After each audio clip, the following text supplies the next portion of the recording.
प्रथम पीयूसी छात्राओं को नमस्कार। आज आप लोगों के सामने मैं चर्चा करूंगा मेरी बद्रीनाथ यात्रा पाठ को लेकर, जिसके लेखक है विष्णु प्रभाकर। यानी बद्रीनाथ की यात्रा कैसे करते हैं लेखक अपने मित्रों के साथ, उसको लेकर यहाँ पर चर्चा करते हैं। हागाದ್ರೆ ಇಲ್ಲಿ ವಿಷ್ಣು ಪ್ರಭಾಕರ್ ಅವರು ಏನು ಮಾಡ್ತಾ ಇದ್ದಾರಪ್ಪ ಅಂತಂದ್ರೆ, ಯಾವ ರೀತಿಯಾಗಿ ತನ್ನ ಗೆಳೆಯರ ಬಳಗದ ಜೊತೆ ಬದ್ರಿನಾಥ ಯಾತ್ರೆಯನ್ನ ಮಾಡ್ತಾರೆ ಅಥವಾ ಪ್ರವಾಸವನ್ನ ಮಾಡ್ತಾರೆ ಆ ವಿಷಯದ ಬಗ್ಗೆ ಅಥವಾ ಯಾತ್ರೆಯ ಬಗ್ಗೆ, ಯಾತ್ರಾ ವೃತ್ತಾಂತವಾಗಿದೆ, ಈ ಯಾತ್ರಾ ವೃತ್ತಾಂತದ ಬಗ್ಗೆ ಚರ್ಚೆಯನ್ನ ಮಾಡ್ತಾ ಇದ್ದಾರೆ विष्णु प्रभाकर और। अगर इनका संक्षिप्त में हम लोग परिचय देखते हैं, विष्णु प्रभाकर जी का जन्म 21 जून 1912 को उत्तर प्रदेश के मुजफ्फरनगर के मीरापुर कस्बे में हुआ था। हागाದ್ರೆ 21 ಜೂನ್ 1912ರಲ್ಲಿ ಉತ್ತರ ಪ್ರದೇಶದ ಮುಜಫರ್ನಗರ್ ಎಂಬಲ್ಲಿ ಜನ್ಮವನ್ನ, मीरापुर ಎಂಬ ಹಳ್ಳಿಯಲ್ಲಿ ಜನ್ಮವನ್ನ ಪಡೀತಾ ಇದ್ದಾರೆ। आपको बचपन से ही लेखन में रुचि थी। आपने प्रारंभ में प्रेम बंधु तथा विष्णु नाम से रचनाएं लिखी। यानी बचपन में ही लेखन जो लिखने की रुचि में थी और इन्होंने प्रेम बंधु और विष्णु नाम से रचनाएं भी लिखी। ಹಾಗಾದ್ರೆ ಬಾಲ್ಯದಲ್ಲೇ ಲೇಖನಗಳನ್ನ ಬರೆಯುವಂತಹ ಬಹಳ ಆಸಕ್ತಿ ಇತ್ತು। ತದನಂತರ ಇವರ ಪ್ರಾರಂಭದ ರಚನೆಗಳನ್ನ ನೋಡ್ಬೇಕಂದ್ರೆ ಪ್ರೇಮ ಬಂಧು ಮತ್ತೆ ವಿಷ್ಣು ಇದೆ। आपने सुशीला नाम से समीक्षाएं भी लिखी। आपने एक जिज्ञासु के रूप में हिमालय सभी तीर्थ स्थलों सहित लगभग संपूर्ण भारत का भ्रमण किया। आप भारत सरकार के विभिन्न मंत्रालयों में हिंदी सलाहकार समिति के सदस्य रहे। तो विष्णु प्रभाकर जो यहाँ पर है, सुशीला नाम से समीक्षाएं भी लिखती हैं और उसी के लिखते हैं। उसके साथ साथ हिमालय या सभी स्थलों को लेकर इन्होंने लिखा है और भ्रमण भी किया है। यानी यात्रा में चलकर, इसलिए ज्यादा से ज्यादा यात्रा करने के बाद बहुत सारे लेखनों को अपने योगदान के तौर पर में दिया है और भारत सरकार की ओर से अलग अलग विभिन्न मंत्रालयों में सलाहकार के समिति भी बने रहे। ಹಾಗಾದ್ರೆ ಇವರು ಏನ್ ಮಾಡ್ತಾ ಇದ್ದಾರಪ್ಪ ಅಂತಂದ್ರೆ, ಸುಶೀಲಾ ಎಂಬ ಹೆಸರಿನಲ್ಲಿ ಸಮೀಕ್ಷೆಗಳನ್ನ ಸಹಿತ ಬರೀತಾ ಇದ್ದಾರೆ। ತದನಂತರ ನಮಗೆ ಒಂದು ಕುತೂಹಲಕಾರಿ ವಿಷಯ ಏನಪ್ಪಾ ಅಂತಂದ್ರೆ, ಆ ಹಿಮಾಲಯ ಪರ್ವತದಿಂದ ಹಿಡಿದು ಭಾರತದ ಪ್ರತಿಯೊಂದು ಸ್ಥಳಗಳಲ್ಲಿ ಏನ್ ಮಾಡಿದ್ದಾರೆ, ಅವರು ಯಾತ್ರೆಗಳನ್ನ ಕೈಗೊಂಡಿದ್ದಾರೆ। ಹಾಗಾಗಿ ಭಾರತ ಸರ್ಕಾರದ ವಿಭಿನ್ನ ಮಂತ್ರಾಲಯಗಳಲ್ಲಿ ಸಹಿತ ಸೇವೆಯನ್ನ, ಹಿಂದಿ ಸಲಹಾಕಾರರಾಗಿ ಸೇವೆಯನ್ನ ಸಲ್ಲಿಸಿದ್ದಾರೆ। जमुना गंगा के नहर में अभियान और यात्राएं, हंसते निर्झर दहकती भट्टी, हिमशिखरों की छाया में, ज्योतिपुंज हिमालय इनकी प्रसिद्ध यात्रा वृत्तांत है। और इसके अतिरिक्त साहित्य की विविध विधाओं पर लेखनी चलाकर हिंदी साहित्य की श्रीवृद्धि की। यानी साहित्य के हर एक विधा को योगदान देते हैं विष्णु प्रभाकर। ಹಾಗಾದ್ರೆ ಸಾಹಿತ್ಯದ ಪ್ರತಿಯೊಂದು ವಿಧಗಳಿಗೆ ಕೊಡುಗೆಯನ್ನು ನೀಡ್ತಾ ಇದ್ದಾರೆ विष्णु प्रभाकर ಅವರು। विष्णु प्रभाकर से रचित मेरी बद्रीनाथ यात्रा एक प्रसिद्ध यात्रा वृत्तांत है। हिमालय की सुरम्य प्रकृति को देखते ही अकवि भी कवि, अदार्शनिक भी दार्शनिक बन जाता है। यानी विष्णु प्रभाकर से लिखित ये जो मेरी बद्रीनाथ यात्रा एक प्रसिद्ध ಯಾತ್ರಾ ವೃತ್ತಾಂತ है ಹಾಗಾದ್ರೆ ಆ ವಿಷ್ಣು ಪ್ರಭಾಕರ್ ಅವರು ಬರೆದಂತಹ ಈ ಪಾಠ ಮೇರಿ ಬದ್ರಿನಾಥ್ ಯಾತ್ರಾ ಇದು ವೃತ್ತಾಂತ ಇದೆ, ಯಾತ್ರಾ ವೃತ್ತಾಂತ ಇದೆ. ಅಂದ್ರೆ ಯಾತ್ರೆಯನ್ನ ಮಾಡಿದ ಮೇಲೆ ಪ್ರವಾಸ ಕಥನವನ್ನ ಇವರು ಬರೆದಿದ್ದಾರೆ. हिमालय की यानी हिमालय की जो सुरम्य प्रकृति, ये जो सुंदर प्रकृति को देखते हैं या अद्भुत प्रकृति को देखते हैं, यहाँ पर जो भी कवि नहीं है तो इस सुंदर प्रकृति को देखकर कवि बन जाता है और दार्शनिक है वह दार्शनिक बन जाता है. यानी यहाँ पर दर्शन करने के लिए यानी जो भी काबिल नहीं है वो जो दार्शनिक यानी दर्शन बन जाता है. मतलब उतना सुंदर जो है या उतनी सुंदर प्रकृति है कहाँ की है, यहाँ पर ಹಿಮಾಲಯ ಪರ್ವತ की. ಹಾಗಾದ್ರೆ ಹಿಮಾಲಯ ಪರ್ವತ ಎಷ್ಟು ಸುಂದರವಾಗಿದೆಪ್ಪ ಅಂತಂದ್ರೆ ಇಲ್ಲಿ ಯಾರು ಕವಿ ಇಲ್ಲ ಅಥವಾ ಕವಿತೆಗಳನ್ನ ರಚನೆ ಮಾಡಿ ಬರೋದಿಲ್ವೋ ಈ ಸುಂದರ ಹಿಮಾಲಯವನ್ನ ನೋಡಿ ಅವನು ಕವಿ ಆಗ್ತಾ ಇದ್ದಾನೆ. ತದನಂತರ ಯಾರು ದಾರ್ಶನಿಕನಿದ್ದಾನೆ ಅಂದ್ರೆ ಯಾತ್ರೆಯನ್ನ ಮಾಡುವಂತಹ ಅವನಲ್ಲಿ ಉತ್ಸಾಹ ಇಲ್ಲ, ಆಸೆ ಇಲ್ಲ ಅಂತಂದ್ರೆ ಅವನು ಸಹಿತ ಇಂಥ ಸುಂದರವಾದಂತಹ ಮನೋಹರವಾದಂತಹ ಪ್ರಕೃತಿಯನ್ನ ನೋಡಿ ಅವನು ದಾರ್ಶನಿಕ ಅಂದ್ರೆ ದರ್ಶನ ಪಡೆಯುವಂತ ಅಥವಾ ವಿವಿಧ ಸ್ಥಳಗಳನ್ನ ನೋಡುವಂತ ಒಬ್ಬ ವ್ಯಕ್ತಿ ಆಗ್ತಾನೆ ಅನ್ನುವಂಥದ್ದನ್ನ ಇಲ್ಲಿ ಹೇಳ್ತಾ ಇದ್ದಾರೆ. यहाँ भारत के कोने कोने से लोग आते हैं, हिम शिखरों की भव्यता मन मोह लेती है. तो यहाँ पर देखते हैं भारत के अलग अलग कोनों से यहाँ पर सारे लोग आ जाते हैं और आकर हिमालय की या हिमालय के पर्वतों की सुंदरता को देखकर उन्हें जो सारे लोग खुश हो जाते हैं. ಹಾಗಾದ್ರೆ ಈ ಭಾರತದ ಮೂಲೆ ಮೂಲೆಯಿಂದ ಎಲ್ಲರೂ ಬರ್ತಾರೆ, ಬಂದು ಆ ಹಿಮಶಿಖರ ಅಥವಾ ಹಿಮಾಲಯ ಪರ್ವತಗಳು ಏನಿದಾವೆ ಆ ಎಲ್ಲ ಪರ್ವತಗಳನ್ನ ನಾವು ಏನ್ ನೋಡ್ತಾರೆ, ನೋಡಿ ಬಹಳ ಸಂತೋಷವನ್ನ ಪಡ್ತಾ ಇದ್ದಾರೆ. हम लोग देखते हैं ये जो जम्मू कश्मीर है या उत्तर प्रदेश है, हरियाणा है, हिमाचल प्रदेश है या सिक्किम है, त्रिपुरा है, यहाँ पर सारे हम लोग क्या करते हैं हिमालय पर्वतों को देखते हैं. ಹಾಗಾದ್ರೆ ಜಮ್ಮು ಕಾಶ್ಮೀರ್ ಇರ್ಬೋದು, ಉತ್ತರ ಪ್ರದೇಶ್ ಇರ್ಬೋದು, ಹಿಮಾಚಲ್ ಪ್ರದೇಶ್ ಇರ್ಬೋದು ಅಥವಾ ಹರಿಯಾಣ ಇರ್ಬೋದು, ಸಿಕ್ಕಿಂ ಇರ್ಬೋದು, ತ್ರಿಪುರಾ ಇರ್ಬೋದು, ಈ ಎಲ್ಲ ರಾಜ್ಯಗಳಲ್ಲಿ ನಾವೇನ್ ಮಾಡ್ತಾ ಇದೀವಿ ಅಂತಂದ್ರೆ ಆ ಪರ್ವತಗಳನ್ನ, ಹಿಮಾಲಯ ಪರ್ವತಗಳನ್ನ ನೋಡ್ತಾ ಇದ್ದೀವಿ. ಹಾಗಾದ್ರೆ ಆ ಹಿಮಾಲಯ ಪರ್ವತವನ್ನ ನೋಡಿ ಎಲ್ಲರೂ ಏನ್ ಮಾಡ್ತಾ ಇದ್ದಾರೆ, ಆನಂದವನ್ನ ವ್ಯಕ್ತಪಡಿಸ್ತಾ ಇದ್ದಾರೆ. ಗಂಗಾಕ್ಕೆ ಅನೇಕ ರೂಪ, ಗರುಡ ಗಂಗಾ, विष्णु गंगा, पांडुकेश्वर मंदिर, शहतूत के वृक्ष, कुबेर शिला आदि दर्शनीय स्थलों के बाद बद्रीनारायण का मंदिर आता है. तो अगर लेकर बद्रीनाथ जा रहे हैं तो कैसे जाते हैं?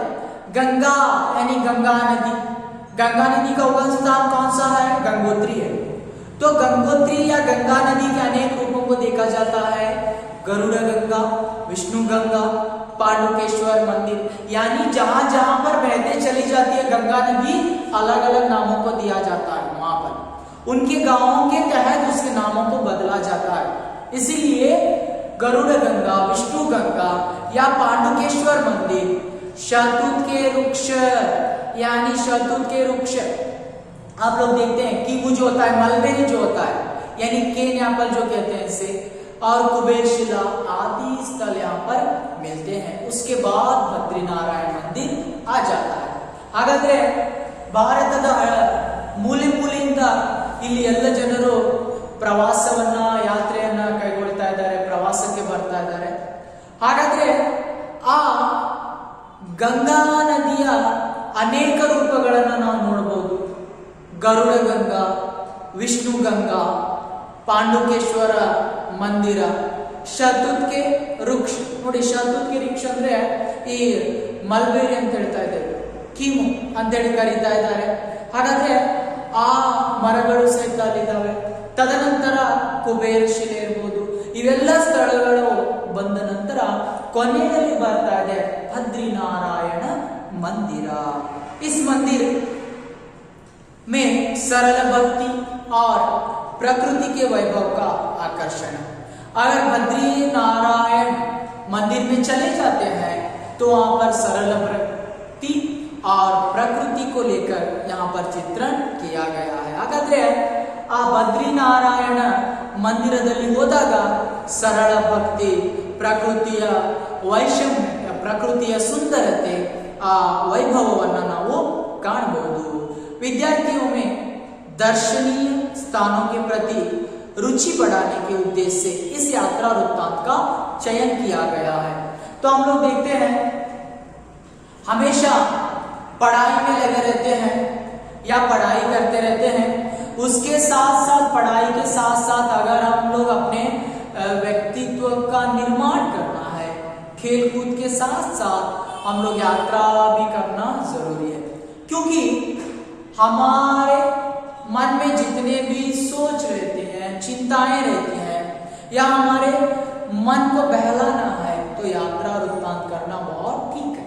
ಹಾಗಾದ್ರೆ ಯಾಕೆ ಪಾಠವನ್ನ ಆಯ್ಕೆ ಮಾಡಿದಾರೆಪ್ಪ ಅಂತಂದ್ರೆ ವಿದ್ಯಾರ್ಥಿಗಳಲ್ಲಿ ಯಾತ್ರೆ ಪ್ರವಾಸವನ್ನ ಮಾಡುವಂತಹ ರುಚಿ ಬೆಳೆಸಲಿಕ್ಕೆ।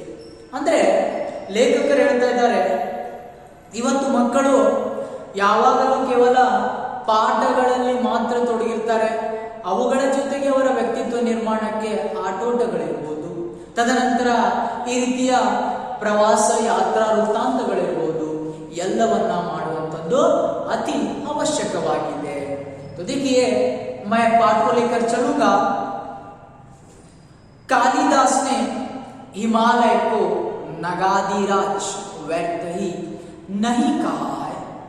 सदा बर्फ से ढका रहने वाला यह पर्वत संसार का सबसे ऊंचा पर्वत ही नहीं है, सबसे सुंदर भी है। तो कालिदास ने हिमालय पर्वत को नगाधिराज कहा। नग यानी पर्वत, आदिराज पर्वतों का राजा, यानी सारे पर्वतों का राजा कौन है? हिमालय है। तो इसलिए कालिदास ने हिमालय पर्वत को नगाधिराज कहा है, क्योंकि हमेशा सदा बर्फ से ढका हुआ रहता है और संसार में अगर सबसे ऊंचा पर्वत है तो वह हिमालय पर्वत है और सबसे सुंदर है। हागाದ್ರೆ ಕಾಳಿದಾಸ ಹಿಮಾಲಯ ಪರ್ವತವನ್ನ ನಗಾಧಿರಾಜ ಅಂತೇಳಿ ಕರೀತಾ ಇದ್ದಾನೆ। ನೋಡಿ, ನಗ ಅಂತಂದ್ರೆ ಪರ್ವತ, ಆದಿರಾಜ ಪರ್ವತಗಳ ರಾಜ।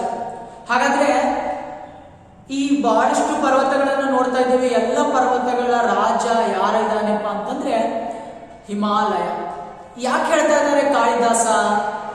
ಯಾವಾಗಲೂ ಹಿಮದಿಂದ ಕೂಡಿರಿದಂತಹ ಈ ಹಿಮಾಲಯ ಪರ್ವತ ಸಂಸಾರದ, ನಮ್ಮ ಪ್ರಪಂಚದ ಸುಂದರವಾದಂತಹ ಪರ್ವತ, ಎತ್ತರವಾದಂತಹ ಪರ್ವತ ಆಗಿದೆ ಅಂತ ಹೇಳಿ ಹೇಳ್ತಾ ಇದ್ದಾರೆ। इसके आंचल में न जाने कितनी उन्मादिनी सदा नीरा गंगाएं निरंतर अलग जगाती रहती है। देखिए, उन्मादिनी सदा नीरा, उन्मादिनी यानी हमेशा जो है बहती रही। सदा नीरा, सदा यानी हमेशा, नीरा यानी पानी, पानी के जैसे बहने वाली गंगाएं, नदियां, अलग जगाती यानी जागरूक करते चली जाती रहती है। तो हिमालय पर्वत के गोद में बहुत सारी जो नदियां हैं क्या करती रहती है? हमेशा बहती बहती अलग जगाती रहती है। यानी अलग जगाना मतलब जो भी दृश्य को देखा नहीं जाता उस सारे दृश्यों को देखते हुए चली जाती है। ಹಾಗಾದ್ರೆ ಹಿಮಾಲಯ ಪರ್ವತದ ಮಡಿಲಿನಲ್ಲಿ ನಾವು ಇವತ್ತು ನೋಡ್ಬೇಕಂತಂದ್ರೆ ಎಷ್ಟೋ ಹರಿಯುವ, ಪ್ರತಿದಿನ ತನ್ನ ನೀರಿನಿಂದ ಹರಿಯುವಂತಹ ನದಿಗಳು ಏನ್ ಮಾಡ್ತಾ ಇದಾವೆಪ್ಪ ಅಂತಂದ್ರೆ ನಿರಂತರವಾಗಿ ಅಲಗ ಜಗಾತಿ, ನೋಡಲಾರದಂತ ಅದೃಶ್ಯವಾದಂತ ದೃಶ್ಯವನ್ನ ಎಲ್ಲ ನೋಡ್ತಾ ನೋಡ್ತಾ ಸಾಗ್ತಾ ಇದ್ದಾವೆ, ಹರಿತಾ ಇದ್ದಾವೆ ಮುಂದೆ ಆ ಹಿಮಾಲಯ ಪರ್ವತದ ಮಡಿಲಿನಲ್ಲಿ। इसी के देवदारू और भोजपत्र के वैभवशाली वनों में हिंसक पशुओं के साथ नाभि में सुगंध भरे कस्तूरी मृग रहता है। इन नदियों के साथ साथ हिमालय पर्वत में देवदारू और भोजपत्र नामक जैसे पेड़ भी वहां पर मिलते हैं।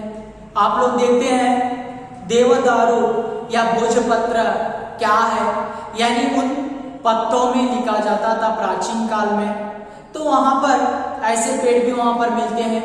यानी हिमालय पर्वत के 6000 या 8000 फुट की ऊंचाई पर ये जो क्या हो जाते हैं, मिलते हैं पेड़। और उसी के साथ साथ वहां पर बहुत सारे अनेक प्राणियों को भी देखते हैं और हमेशा अपनी नाभि में सुगंध को समाये हुए मृग भी रहता है। हागाದ್ರೆ ಆ ಹಿಮಾಲಯ ಪರ್ವತದ ಮಡಿಲಿನಲ್ಲಿ ಕೇವಲ ನದಿಗಳು ಮಾತ್ರ ಅಲ್ಲ, ದೇವದಾರು ಅಥವಾ ಭೋಜಪತ್ರ ನೋಡಿ, ಮರಗಳ ಹೆಸರು ಭೋಜಪತ್ರ ಅಂದ್ರೆ ನಿಮ್ಗೆಲ್ಲರಿಗೂ ಗೊತ್ತಿರಬಹುದು, ಏನು ಹಳೆ ಕಾಲದಲ್ಲಿ ತಾಳೆಗರಿ ಅಂತೇಳಿ ಕರೀತಾ ಇದ್ದೇವೆ, ಅದರ ಮೇಲೆ ಬರಿತಾ ಇದ್ವಿ। ಹಾಗಾದ್ರೆ ಆ ಭೋಜಪತ್ರ ದೇವದಾರು ಮರಗಳು ಎಲ್ಲಿ ಸಿಗ್ತವೆ ಅಂತಂದ್ರೆ ಹಿಮಾಲಯ ಪರ್ವತದಲ್ಲಿ 6000-8000 ಫೂಟ್ ಎತ್ತರದಲ್ಲಿ ಏನಾಗ್ತಾ ಇದೆ ಅಂತಂದ್ರೆ ಆ ಮರಗಳು ಬೆಳೀತಾ ಇದ್ದಾವೆ। ತದನಂತರ ಅಲ್ಲಿಯ ವನಗಳಲ್ಲಿ ಈ ನಾಭಿಯಲ್ಲಿ ಏನ್ ಮಾಡ್ತಾ ಇದೆಯಪ್ಪ ಅಂತಂದ್ರೆ ಸುವಾಸನೆಯನ್ನ ಇಟ್ಕೊಂಡು ತಿರುಗಾಡ್ತಾ ಇದೆ ಮೃಗ, ಜಿಂಕೆ। यहाँ जहां एक और संसार प्रसिद्ध सिद्धों ने ज्ञान सिद्ध किया, वहां तीनों लोक की रूप की रानी उर्वशी ने भी जन्म लिया।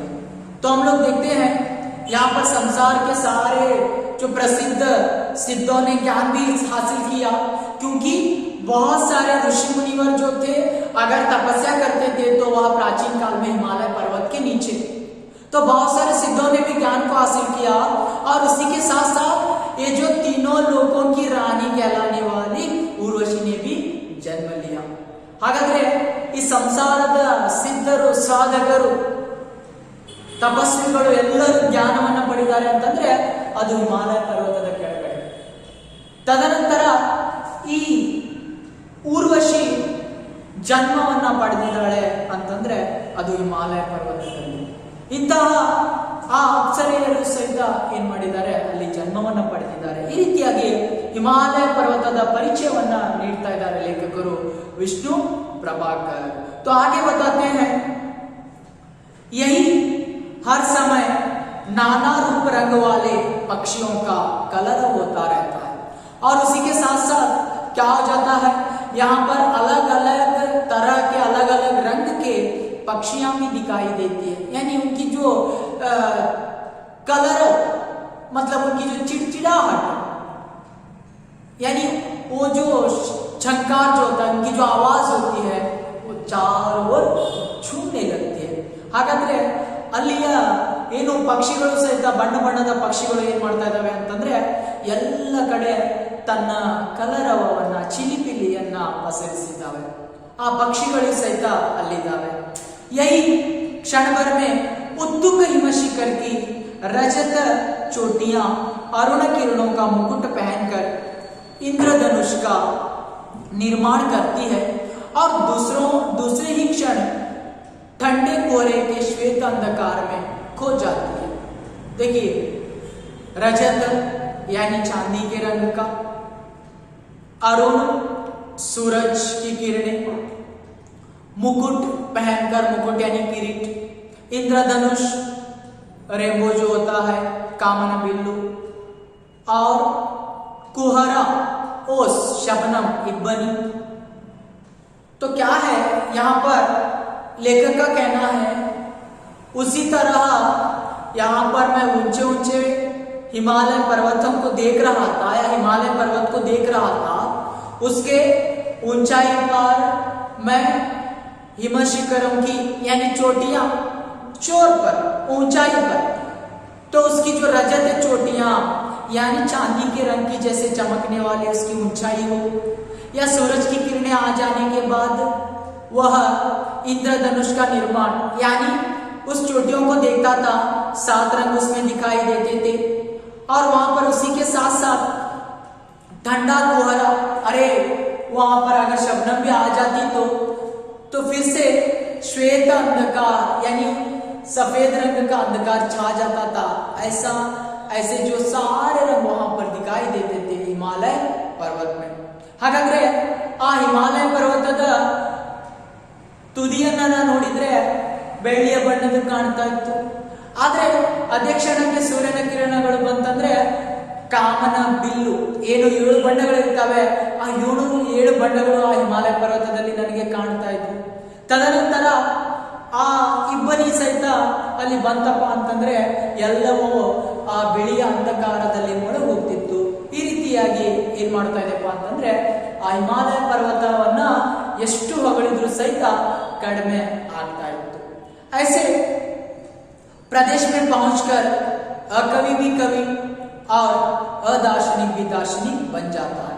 अगर ऐसे हम इतने सुंदर प्रदेश को हिमालय पर्वत को देख लेते हैं तो यहाँ पर अकवि भी कवि बन जाता है और अदार्शनिक भी दार्शनिक. ಹಾಗಾದ್ರೆ ಇಂಥ ಸುಂದರವಾದಂತಹ ಮನೋಹರವಾದಂತಹ ಆ ಹಿಮಾಲಯ ಪರ್ವತವನ್ನ ನೋಡಿದ್ರೆ ಎಲ್ಲರೂ ಏನಾಗ್ತಾ ಇದ್ದಾರೆ, ಅಕವಿನೂ ಸಹಿತ ಕವಿ ಆಗ್ತಾ ಇದ್ದಾನೆ, ಅದಾರ್ಶನಿಕ ದಾರ್ಶನಿಕನಾಗ್ತಾ ಇದ್ದಾನೆ. ಈ ರೀತಿಯಾಗಿ ಆ ಹಿಮಾಲಯ ಪರ್ವತದ ಸುಂದರತೆಯನ್ನ ವರ್ಣನೆಯನ್ನ ಮಾಡ್ತಾ ಇದ್ದಾರೆ ಯಾರು, ಇಲ್ಲಿ ವಿಷ್ಣು ಪ್ರಭಾಕರ್ ಅವರು. तो आगे के विषय को लेकर मैं आगे चर्चा करूंगा. ಹಾಗಾದ್ರೆ ಆ ಮುಂದಿನ ವಿಷಯ ಏನಿದೆ